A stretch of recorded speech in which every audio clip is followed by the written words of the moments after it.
Hey guys, Ramsey here. Welcome to another video. Today we've got an early impression of a house I've never tried before ever. So this is a first for me. Well, I tried this scent. I wore it to bed before I did my early impression video. If I'm doing my early impression video, I like to at least wear it to bed once so I get, sometimes I notice that my nose will pick things up, the second time around. So instead of just doing a early impression video, and this is the only time I've smelled it, I like to wear it to bed once. But this is the first time I've ever given a full wear to anything from this brand. And the house is a indie house, is how I would probably describe them. He is in line with people like Bortnikov or Russian Adam, Arise Ladore. His name is Matthew Meleg, M-E-L-E-G. And this was kindly sent to me by one of my perfume fairy godparents. You know who you are. Thank you very much for sending me this, mate. And so this is the first time I've given it a full wear. You can see I've put a sizable dent in the sample, and this is very thick sauce. So this juice comes out almost feeling like an oil. It's definitely an extrait. There's no doubt about that. And so I've got a 7-hour dry down on my left hand, and I just did a fresh spray about 20 minutes ago on my right hand, and even 20 minutes later you can still see the sheen, the shine from the juice on my hand. It's heavy, resinous juice. Okay, so let's talk about the fragrance. So the person that sent this to me said that this is a fragrance that's called North Pacific Shoreline. North Pacific Shoreline. I don't know what year it was released, but I think it was in the last 3 or 4 years. I think Matthew Meleg as a brand has only been an independent perfumer, since I think all of these releases show 2019 or later. I don't know if he has older stuff. If he does, I don't think the system has picked it up. But if anyone knows for sure, correct me if I'm wrong. But I think he really kicked off, heavily releasing fragrances in 2020 during COVID.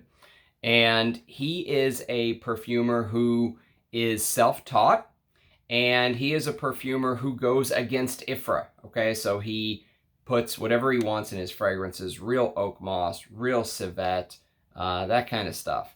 And I like that. I've really fallen in love with Arise Ladore. If you've been following my channel, I finally bought my first full bottle of a Russian Adam fragrance called War and Peace, and I absolutely love it. It's right up my alley. It's beautiful. It's almost like a sprayable attar perfume. And it just fell. All right, you stay right there, buddy. Don't go anywhere. I'll get you when we're done.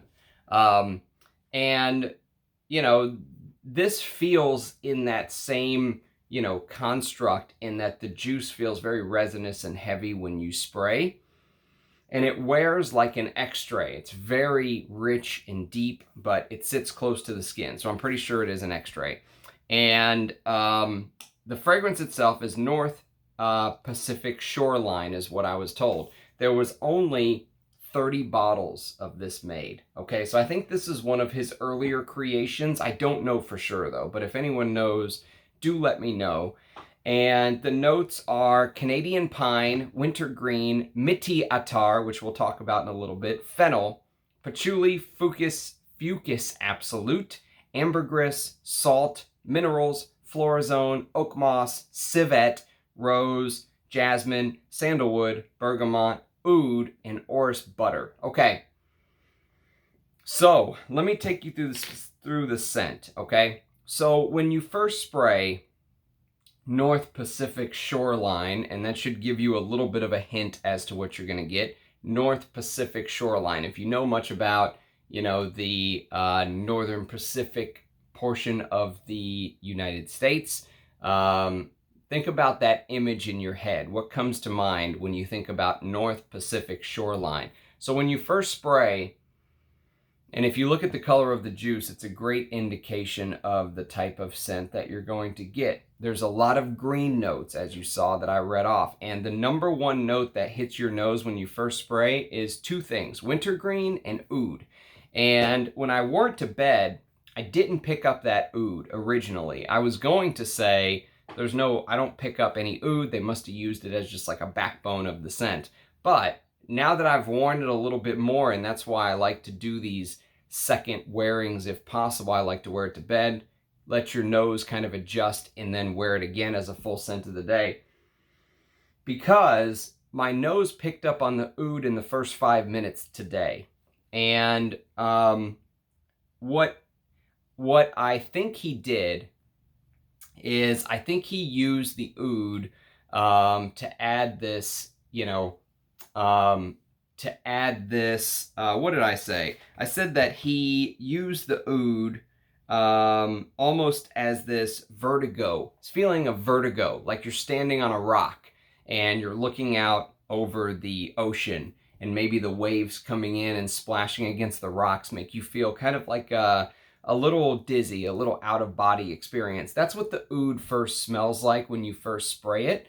It's not barnyard, animalic, it's none of that stuff. It's there just to add, I think, a little bit of, to throw you off course, almost like you're hovering over this North Pacific shoreline and you're staring down at the jagged rocks, but maybe you're in a helicopter or something and you get that vertigo sense. That's what the oud gives you when you first spray. But the number one note that you will get, hands down, is the wintergreen. And it's a very strange intro. In fact, the wintergreen comes on very bracing and very sharp. You know how when you put a mint in your mouth and it's too strong and you get that powerful cooling effect, like you get that, deep cooling sensation? You get that when you first spray this fragrance, and that wintergreen really sticks around. So I will tell you from the get-go, if you don't like green fragrances, this is not for you. Now, Parfumo says it's still available for purchase, but then it says they only made 30 pieces. So my guess is it's sold out. I'm reviewing a fragrance that you're not going to be able to find unless you pay, a premium in the secondary market to actually buy a bottle off of someone that owns it. And you'll probably have to just do it blind. But for me, this is more of like an intro into the house. Do I want to pursue this house further? That's the way I'm thinking about wearing this for the first time. Okay?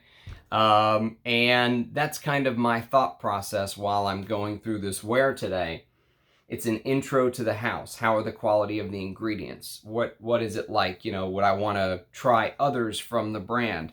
And so you get this cooling minty effect. And what it basically does is it mixes with the other notes to give this, the wintergreen gives off this cooling, fresh sensation in the same way that the shaving cream note in YSL's Rive Gauche pour Homme gives off that clean effect, that freshly shaved, clean, freshly shaved man in YSL pour Homme, that shaving cream that everyone loves. The wintergreen in this fragrance reminds me a little bit of the effect, not the smell, but the effect that the shaving cream vibe gives you in barbershop fougères, okay? Like Rive Gauche pour Homme, okay? That shaving cream vibe that gives that freshness, that freshly clean shave. That's what the wintergreen and, that cooling effect will feel like when you wear this fragrance. So even though there's oud, and even though there's a little bit of animalic civet, which, by the way, they're both extremely toned down. You're not going to smell this and smell Koros.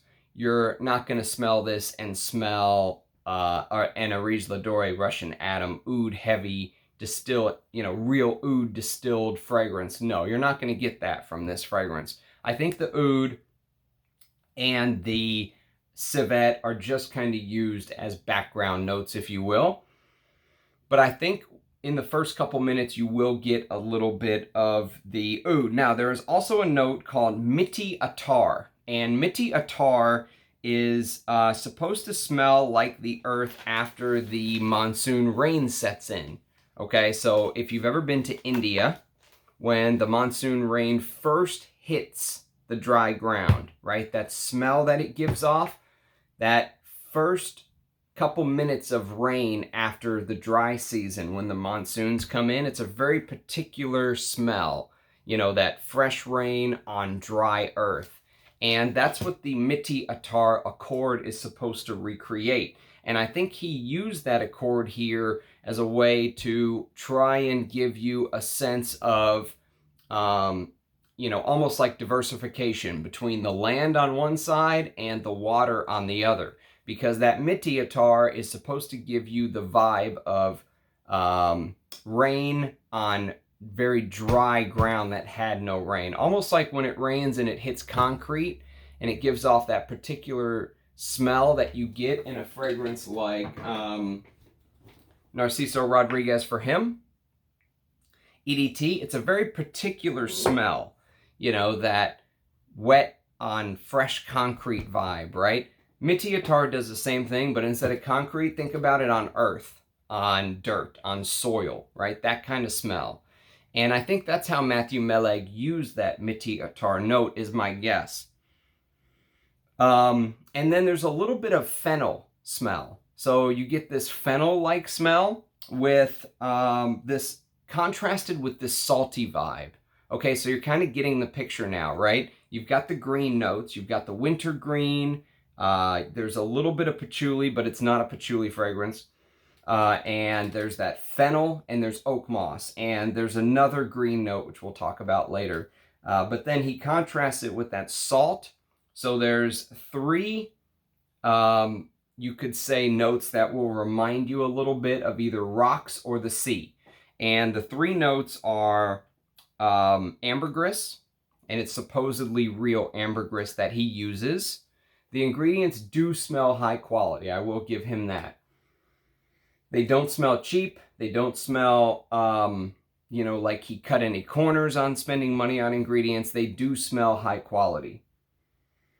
And salt and minerals. And so those are the three notes that give you the vibe of, you know, maybe you walked from some grounds that had fresh dirt, or you hiked up to the edge of a cliff and you went from grass and forest and dirt onto rocks. You get that mineral, you get salt, which maybe you're smelling the salt from the sea.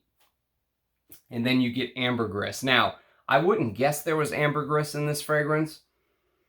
Ambergris is a very hard note to pick out because it has kind of like a feeling. Not necessarily a smell, but a feeling. You can feel it in a fragrance. And there is a little bit of this, you know, there's a little bit of this pop that ambergris gives. Ambergris gives a little bit of this sparkle, this pizzazz, you know, and you get a little bit of that here. But it's contrasted heavily with the green notes, and that's what makes it even harder to pick out, is that contrast of the green notes and that salty vibe, you know, that they've used, the way that they've used the ambergris, the salt, the minerals. It makes it feel more like you're on a coast than you're in an Indian farm with the monsoon coming. And I think that was his goal. And then the coniferous green notes adds to that Pacific Northwest vibe. Because I don't know about you, but when I think of Pacific Northwest, I think of huge trees, sequoias and evergreens, and, you know, that big forest, which we don't have in Texas because it's 100 degrees every day here in the summer. Our trees are little, you know, because they don't have enough water to grow big. You go to the Pacific Northwest in America, you go to places in Oregon or Northern California, stuff like that. You know, you see these huge trees. Washington State, huge trees. We don't get that where I'm at because of the climate, but you get that in the Pacific Northwest. And North Pacific Shoreline will give you a little bit of that vibe. It will remind you of standing in a forest and looking up at a giant tree, one of those sequoias that's, you know, hundreds of years old, that kind of vibe. So I mentioned there's an oud note, and I mentioned how it's used, and I think why he used it that way. And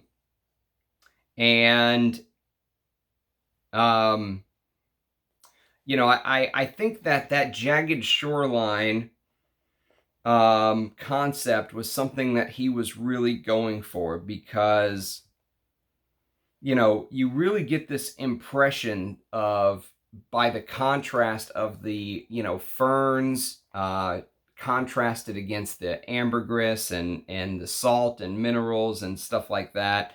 And if you look at the color of green, you know, the juice won't really tell, but imagine that this green is the darkest green that you can imagine. Sometimes when you wear a fragrance, you get an idea of a color in your brain. You know what I mean? And that color can sometimes be very specific. Sometimes it can be just, you know, red, or it can be purple, or it can be green. But what shade of green? You know, sometimes you get that and sometimes you don't. Here, I get a very specific dark green element, very dark, like the darkest green forest that you can imagine.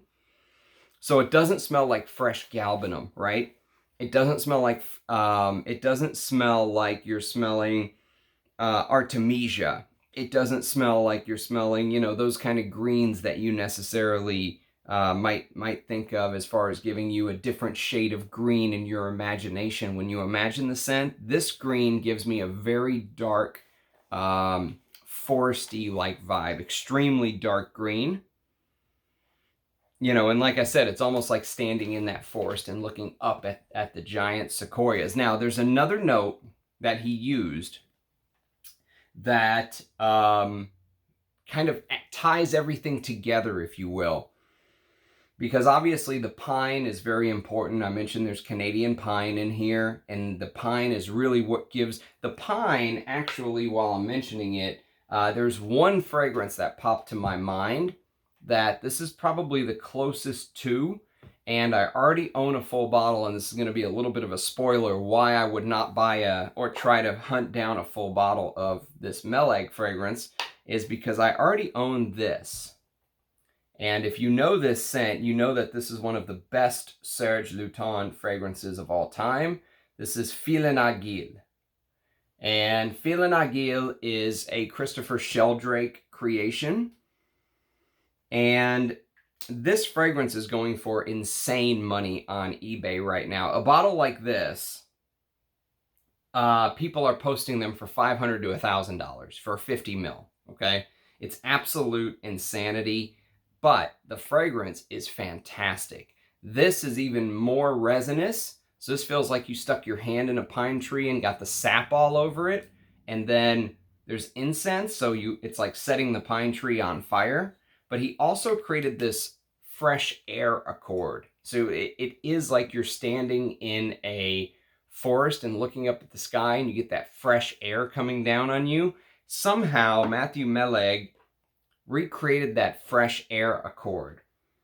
There is a little bit, it's done in a different way, and actually, I think I prefer Filin Agile because I like the incense, and I like some of the other things that is in that fragrance a little bit more.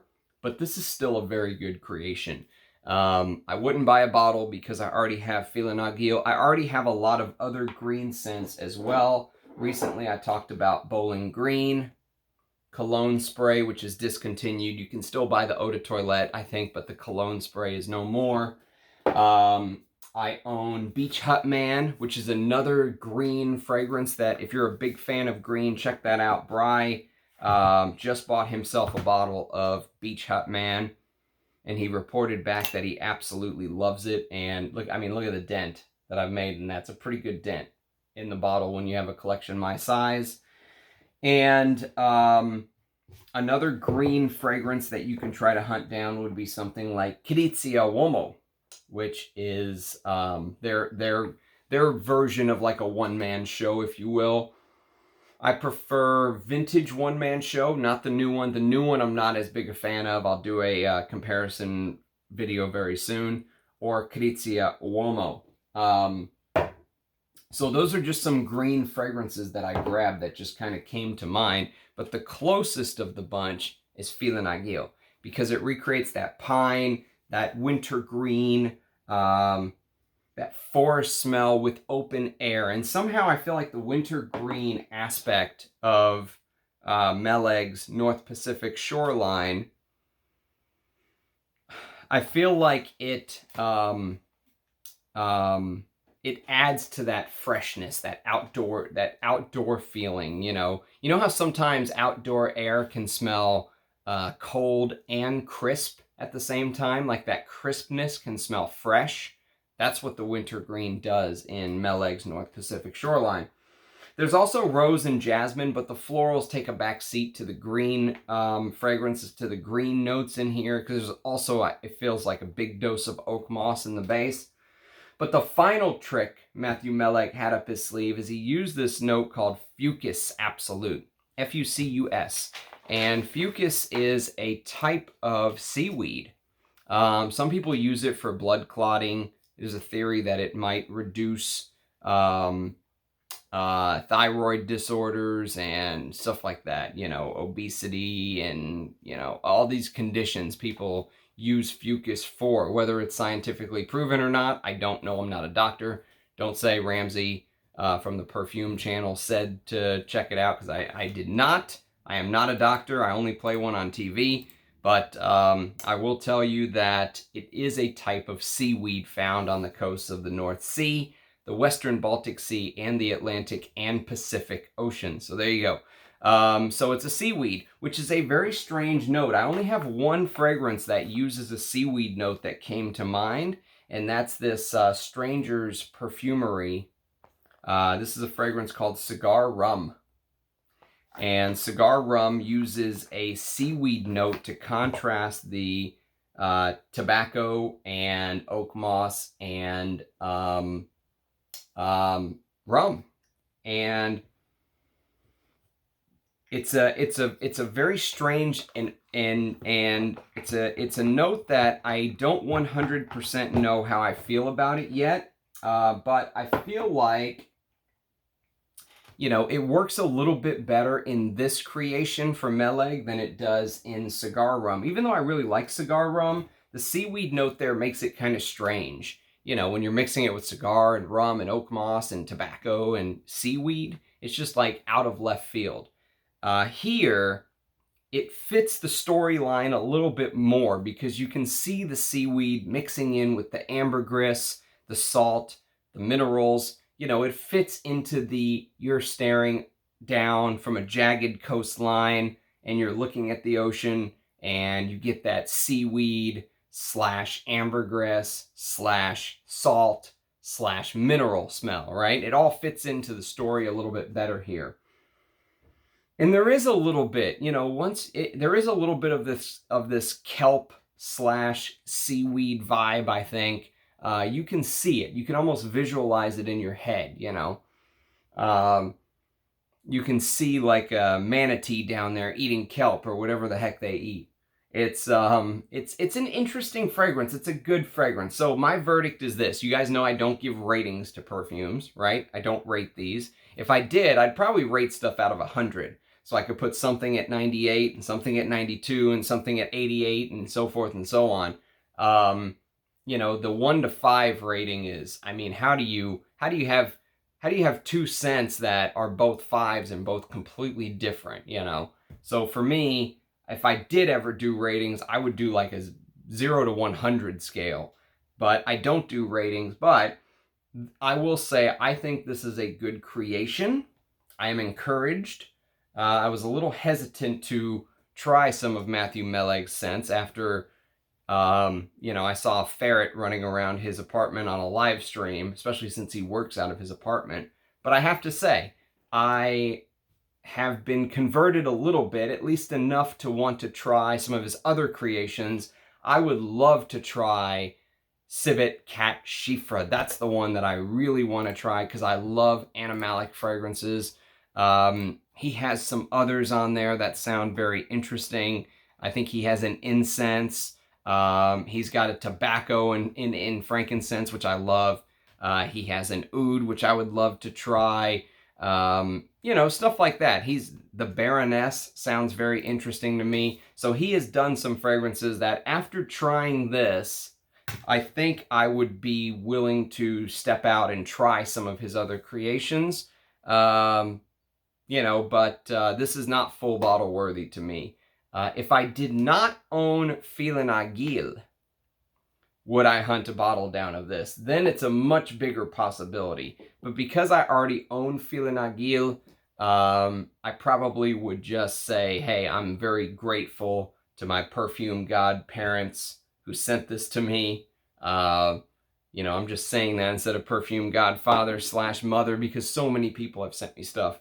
And so I'm very grateful to be able to smell it and experience it and explore the house. And honestly, I've had a bad, you know, couple days. I had a sty in my eye. I blew out my back, so I'm sitting here like, oh, and I just wanted to wear something I knew I loved. You know, it was one of those mornings where I was like, damn it, I'm just gonna wear like Jubilation 25 or Diaghilev or something I know I'll love.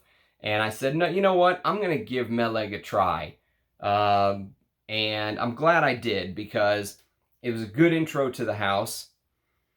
You know, there's no way I would hunt down one of 30 bottles created for the entire world and I wouldn't pay $800 or some ungodly number for this, but it was a good intro. I'm glad I got to try it, and I would love to try some other stuff from the house soon. So if you have experience with the house of Meleg Perfumes, let me know in the comments. Let me know which ones you've tried, which ones you like, which ones you don't like, you know, what your feelings are on the house. And I appreciate you watching this early impression. Again, it's not a first impression because I wore this to bed once before wearing it today, but it is a first time that I've worn it for my scent of the day, which is how I judge perfume. So anyways, there you have it. If you have experience with Northern Pacific Shoreline, which I'm guessing probably no one does because I've never even heard of it until, you know, it showed up on my doorstep in a sample, then do let me know below. Again, love hearing your thoughts, love seeing your faces in the comments, love interacting with you guys and discussing perfume. I just love talking perfume. So hope to see you in the comments. Thank you very much for watching, and I'll see you again tomorrow with another video. Bye, guys.